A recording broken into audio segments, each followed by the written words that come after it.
नमस्कार दोस्तों, स्वागत है आप सभी का। दोस्तों, आज देश अपना 72वां गणतंत्र दिवस मना रहा है। तो गणतंत्र दिवस के इस पावन पर्व पर आप सभी का हार्दिक स्वागत और अभिनंदन है। मैं आप लोगों को इस गणतंत्र दिवस पर ढेर सारी शुभकामनाएं देता हूं। दोस्तों, आज हम लोग आरआरबी एनटीपीसी 2021 जो अभी कंटिन्यू हो रहा है उसका हम लोग पार्ट 2 पढ़ेंगे। जो मेरे पास क्वेश्चन आए हैं उसका हम लोग सॉल्यूशन करेंगे, सॉल्व करेंगे। ठीक है, अगर आप लोगों के पास भी कोई भी क्वेश्चन हो जो आरआरबी एनटीपीसी के एग्ज़ाम में पूछे गए हों तो आप लोग मुझे कमेंट बॉक्स में बता सकते हैं, मैं इस पर ज़रूर वीडियो बनाऊँगा। ठीक है, चलिए दोस्तों आज की वीडियो चालू करते हैं। दोस्तों, आज का क्वेश्चन है, यदि आयत का परिमाप 24 सेंटीमीटर है तथा लंबाई चौड़ाई की दोगुनी है तो आयत का क्षेत्रफल क्या होगा। ठीक है, देखिए दोस्तों, सिंपल सा सवाल है। कह रहा है कि एक आयत का परिमाप जो है 24 सेंटीमीटर है। अब क्या कह रहा है कि इसकी जो चौड़ाई है वो लंबाई के आधी है या लंबाई चौड़ाई के दोगुनी है। अगर मान लीजिए ये इसकी चौड़ाई x है तो लंबाई क्या होगी दोस्तों, 2x। अब आयत में जब लंबाई 2x है तो सामने वाली भुजा भी 2x होगी, ये x है तो ये भी x होगी। अब कह रहा है दोस्तों कि इसका परिमाप जो है, परिमाप क्या होता है दोस्तों, परिमाप होता है आयत का परिमाप, आयत का परिमाप बराबर होता है दोस्तों 2 इंटू एल प्लस बी। अब l का मान क्या है दोस्तों, 2x, b का मान क्या है, x। तो अब ये हो जाएगा दोस्तों 2 और 2x और 1x, 3x बराबर 6x। अब ये कह रहा है कि जो 6x है, परिमाप यही हो गया, ये किसके बराबर है दोस्तों, हमें पहले ही दे चुका है कि ये 24 के बराबर है। ये जो है 24 के बराबर है। यहाँ से x की वैल्यू निकालेंगे, x बराबर 24/6 हो जाएगा। काटेंगे इसको 4 बराबर है, यानी कि x बराबर चौड़ाई, क्योंकि x का मान चौड़ाई को हमने x माना है, बराबर 4 सेंटीमीटर हो जाएगा दोस्तों। चौड़ाई 4 सेंटीमीटर तो लंबाई क्या हो जाएगी, लंबाई बराबर 2x बराबर 2 × 4 बराबर 8 सेंटीमीटर। ठीक है, अब हमें चौड़ाई पता चल गई और लंबाई पता चल गई। क्षेत्रफल ज्ञात करना है, एरिया ज्ञात करना है। तो एरिया का फार्मूला क्या होता है दोस्तों, आयत के एरिया का फार्मूला L इंटू बी होता है, लंबाई गुणा चौड़ाई। लंबाई है 8 सेंटीमीटर और चौड़ाई है 4 सेंटीमीटर। तो ये हो जाएगा दोस्तों 8 चौके 32 सेंटीमीटर स्क्वायर। ठीक है, यही आंसर हो जाएगा दोस्तों। चलिए अब अगले क्वेश्चन पे चलते हैं। देखिए दोस्तों, दूसरा क्वेश्चन है, एक बस 1 घंटे में 12 सही 2/5 किलोमीटर की दूरी तय कर सकती है तो 2 सही 3/4 घंटा में कितनी दूरी तय करेगी। इसको सॉल्व करेंगे दोस्तों हम, इजी क्वेश्चन है। कह रहा है एक बस 1 घंटे में, 1 घंटे में दोस्तों कितना, 12 सही 2/5, 12 सही 2/5 किलोमीटर। इसको हम कर सकते हैं दोस्तों, 5 में 12 का गुणा करेंगे, 12 पंजे 60 और 2 62/5 किलोमीटर हो गया। ठीक है, तो 1 घंटे में 12 सही 2/5 यानी कि 62/5 किलोमीटर। तो इसकी चाल क्या हो गई दोस्तों, चाल हो गई 1 घंटे में इतना, मतलब कि 1 घंटे में इतना, तो 62/5 किलोमीटर प्रति घंटा हो गया। ठीक है, ये किलोमीटर प्रति घंटा हो गया दोस्तों। ठीक है, बस की चाल हो गई 62/5 किलोमीटर प्रति घंटा। अब क्या कह रहा है कि 2 सही 3/4 टाइम जो है, टाइम है 2 सही 3/4 घंटा। इसका मान हो जाएगा दोस्तों 4 दूना 8 3 11/4 घंटा। ठीक है, अब कह रहा है कि दूरी कितना तय करेगी इतने टाइम में। तो दूरी बराबर होता है डिस्टेंस बराबर दोस्तों, डिस्टेंस बराबर होता है स्पीड इंटू टाइम। स्पीड क्या है दोस्तों, 62/5 गुणे टाइम कितना है 11/4। ठीक है, अब 2 से इसे काटेंगे 2 बार में, ये होगा 31। अब 31 का गुणा करेंगे 11 से, 11 एकम 11, 11 तिया 33 है 34/5 दूना 10। तो इसका मान हो जाएगा दोस्तों 341 में 10 से भाग देंगे तो 0.1 अंक इधर आ जाएगा 34.1 किलोमीटर। ठीक है, तो यही आंसर हो जाएगा दोस्तों। ये बस 2 से 3/4 घंटे में 34.1 किलोमीटर दूरी तय करेगी। ठीक है, चलिए चलते हैं अगले क्वेश्चन पे। देखिए दोस्तों, अगला क्वेश्चन है, कह रहा है कि वो कौन सी 3 अंकों की सबसे बड़ी संख्या है जो 15, 25 और 30 से पूरी तरह विभाजित होती है। दोस्तों 15, 25 और 30 से कौन सी संख्या विभाजित होगी जो इनका एलसीएम होगा। ठीक है, तो सबसे पहले इनका एलसीएम निकालते हैं। 15, 25 और 30 का एलसीएम। ठीक है, 15, 25, 30 का एलसीएम निकालेंगे दोस्तों। 15 और 30 का एलसीएम हो जाएगा 30, और 30 और 25 का एलसीएम डायरेक्ट निकालेंगे, 5 से भाग देंगे 30, 25 में, तो ये 6 बार में जाएगा, ये 5 बार में जाएगा, और 5 तो 5 25 25 और में 6 से गुणा करेंगे तो कितना हो जाएगा 180। इसका एलसीएम हो जाएगा दोस्तों, सॉरी 150 हो जाएगा। 25 में 6 से गुणा करेंगे तो 150 आएगा, यानी कि 150 जो है 15, 25 और 30 से पूरी विभाजित होगा। लेकिन क्वेश्चन क्या है दोस्तों कि 3 अंकों की सबसे बड़ी संख्या बतानी है जो 15, 25 और 30 से पूरी तरह विभाजित हो। देखिए दोस्तों, सबसे बड़ी संख्या क्या होती है 3 अंकों की?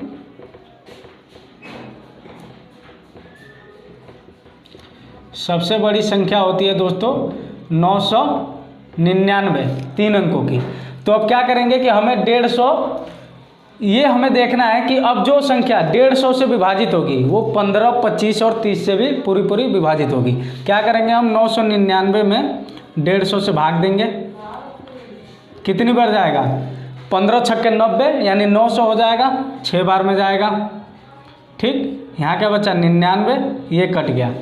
ठीक है, लेकिन अब क्या है दोस्तों कि ये 999 जो है 150 से पूरी नहीं कट रहा है। तो क्या करेंगे हम पूरा कटने के लिए 999 में से जो यहाँ रिमाइंडर बचा है उसको घटा देंगे। ठीक है, तो यहाँ कितना मिलेगा दोस्तों 900। तो यही हमारा आंसर हो जाएगा। 900 ही वो संख्या है जो 15, 25 और 30 से पूरा विभाजित हो जाएगा। ठीक है, चलिए अब अगले क्वेश्चन पे चलते हैं।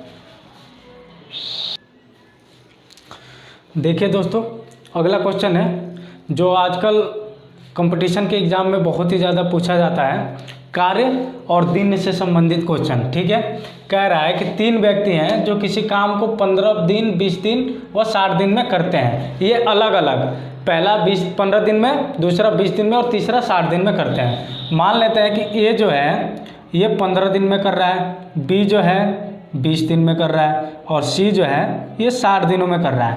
ठीक है, अब क्या है यहाँ की ये किसी काम को 15 दिन, 20 दिन और 60 दिन में अलग अलग कर रहे हैं। ठीक है, तो इनके द्वारा किया गया टोटल काम कितना हो जाएगा दोस्तों? इनके द्वारा किया गया टोटल काम हो जाएगा 15, 20 और 60 का एलसीएम ले लेंगे तो 60 आ जाएगा, यानी कि टोटल काम कितना हो गया 60 हो गया। अब आप सोच रहे होंगे कि काम तो एक ही है, तो यहाँ 60 काम कैसे आ गया? ठीक है, जब भी आप दोस्तों ऐसा होता है, इस क्वेश्चन में समझने के लिए यही एक पॉइंट है कि आप कोई काम करने जा रहे हैं तो वहाँ पे ये नहीं है कि सिर्फ एक ही काम है, वो एक प्रोजेक्ट है। समझिए कि वो कोई काम हो रहा है, वहाँ पे हर दिन गए तो कुछ काम करके आए, अगले दिन कुछ और काम करके आए, कुछ और काम करके आए, ऐसे कर करके तो टोटल प्रोजेक्ट पूरा होता है। उस पूरे प्रोजेक्ट को एक काम बोला जाता है। जबकि अलग अलग आज गए तो कुछ और करके आए, कल गए तो कुछ और करके आए, मतलब कि डेली आप जा रहे हैं कुछ ना कुछ करके आ रहे हैं, तो काम करके ही आ रहे हैं। लेकिन जब वो टोटल फाइनल होगा तो उसको बोलेंगे कि एक प्रोजेक्ट पूरा हो गया, मतलब एक काम पूरा हो गया। ठीक है, अब आप लोगों को इतना समझ में आ गया होगा। तो ये जो पहला व्यक्ति है 15 दिन में करता है, दूसरा 20 दिन में, तीसरा 60 दिन में, तो तीनों के द्वारा मिलकर टोटल कितना काम होगा 60 काम होगा। ठीक है, अब क्या होगा 15, 20 और 60 का एलसीएम ले लेंगे तो 60, ये 60 क्या हो गया काम हो गया। अब 15 दिन में ये कर रहा है तो एक दिन में कितना हो जाएगा, 60 में 15 से भाग देंगे 4। ये 20 दिन में कर रहा है तो ये एक दिन में कितना कर रहा है, 3 काम कर रहा है। और ये 60 दिन में कर रहा है यानी कि एक दिन में कितना कर रहा है, 1 काम कर रहा है। ये 4 काम पर डे कर रहा है, ये 3 काम पर डे कर रहा है और ये 1 काम पर डे कर रहा है। तो ये तीनों मिलकर A + B + C, ये तीनों मिलकर एक दिन में टोटल कितना काम कर रहे हैं, 4 3 7 1 8 काम कर रहे हैं।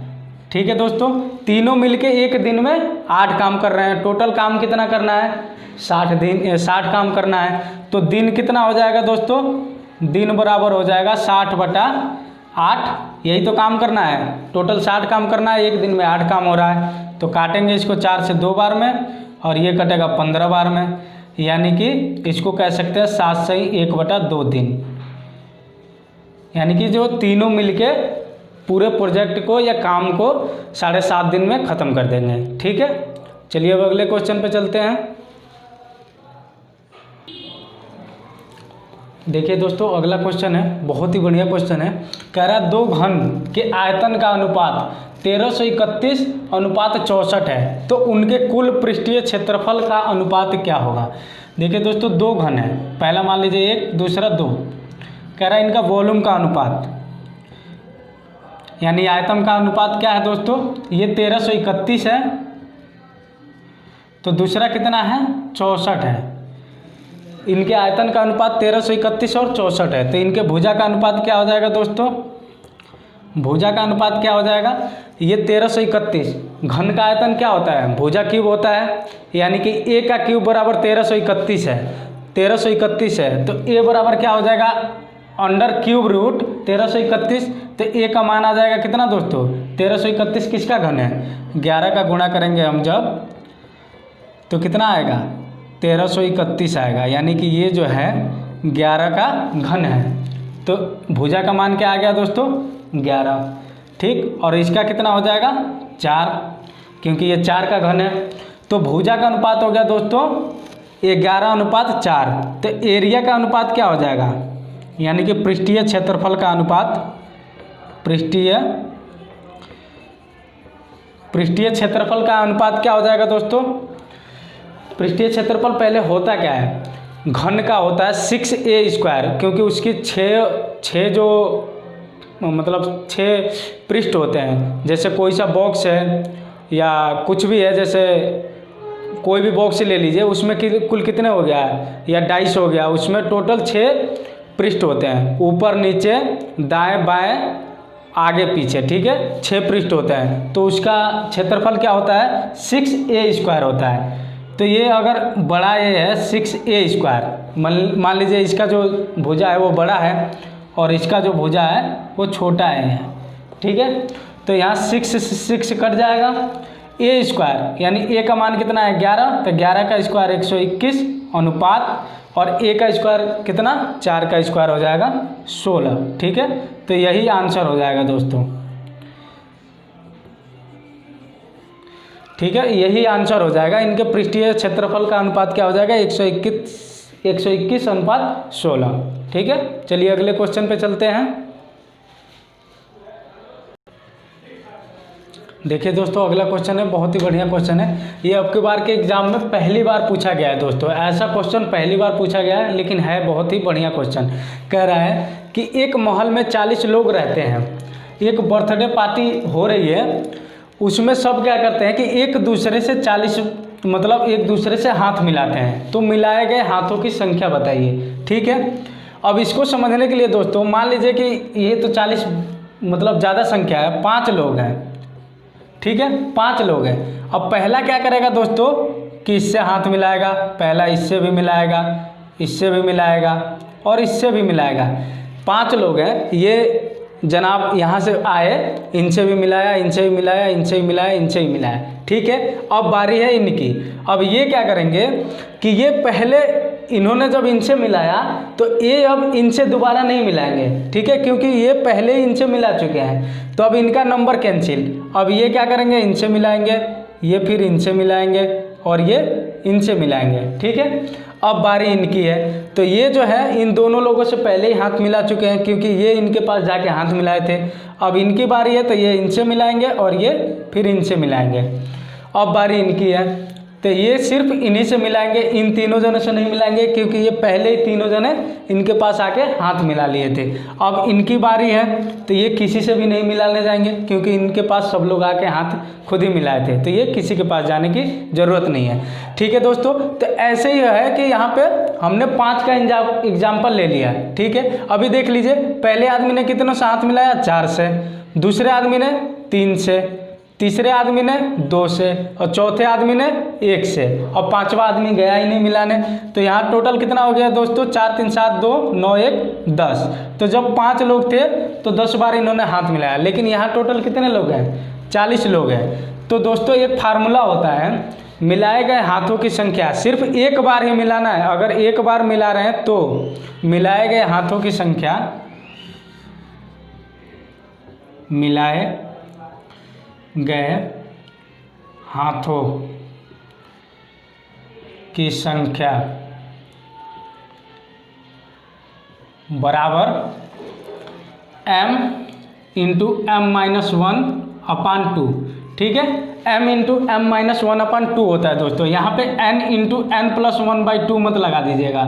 ठीक है, क्योंकि ये जो होता है प्राकृतिक संख्या, प्राकृतिक संख्याओं का योग होता है, प्राकृतिक संख्याओं का योग होता है दोस्तों। ठीक है, तो मिलाए गए, ये जो होगा प्राकृतिक संख्याओं में यूज होता है फार्मूला, मिलाए गए हाथों की संख्या बराबर m इंटू m-1/2।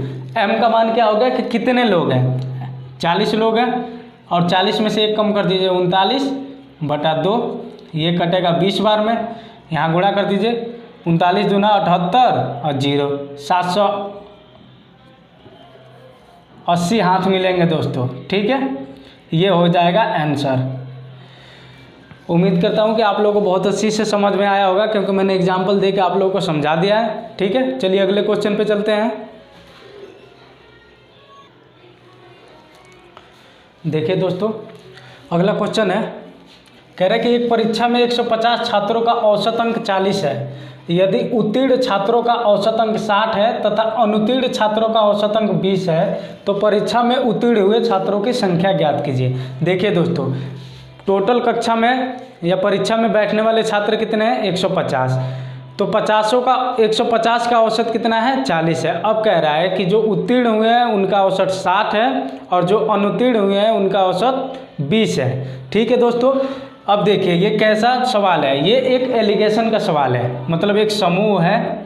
ठीक है दोस्तों, एक छात्रों का समूह है जिसमें 150 छात्र बैठे हैं। ठीक है, इसको 2 भागों में बांटा गया है, उत्तीर्ण, ठीक, और दूसरा हो गया अनुत्तीर्ण। ठीक है, तो जब भी किसी समूह को 2 रंग, 2 गुण या किसी भी 2 चीज़ों के आधार पे, 2 भिन्नात्मक चीज़ों के आधार पे बांटा जाता हो, तो वहाँ क्वेश्चन को करते समय हम एलिगेशन का प्रयोग करते हैं। ठीक है दोस्तों, अब यहाँ कैसे एलिगेशन कैसे करेंगे? ये पास होने वालों की संख्या होगी, ये फेल होने वालों की। ठीक है, अब ये क्रॉस जाएगा, एलिगेशन का मतलब क्रॉस जाता है, आरोप है। ठीक, ये भी ऐसे क्रॉस आएगा। पास होने वाले कितना है? 60 है इनका औसत। ठीक है, फेल होने वालों का औसत कितना है दोस्तों? 20 है। ठीक, ये जो पॉइंट मिल रहा है, जो पॉइंट मिल रहा है यहाँ पे, इन पॉइंटों पे दोनों का औसत कितना है? 40 है। यहाँ से ये पास होने वालों का औसत है, ये फेल होने वालों का है, लेकिन जहाँ मिल रहा है यानी कि टोटल दोनों का मिल रहा है, वहाँ पे कितना है? 40 है। ठीक है, तो अब ये 3 पॉइंट हमें मिल गया। एक जो हमने एक टोटल समूह हो गया जिसका औसत 40 है। अब पास होने वाले समूह का औसत 60 है और फेल होने वाले समूह का औसत 20 है। तो क्या करेंगे, इसका एलिगेशन कैसे निकालेंगे दोस्तों? यहाँ 60 में से 40 को घटाएंगे तो यहाँ क्या मिल गया? 20। यहाँ औसत लिखेंगे दोस्तों।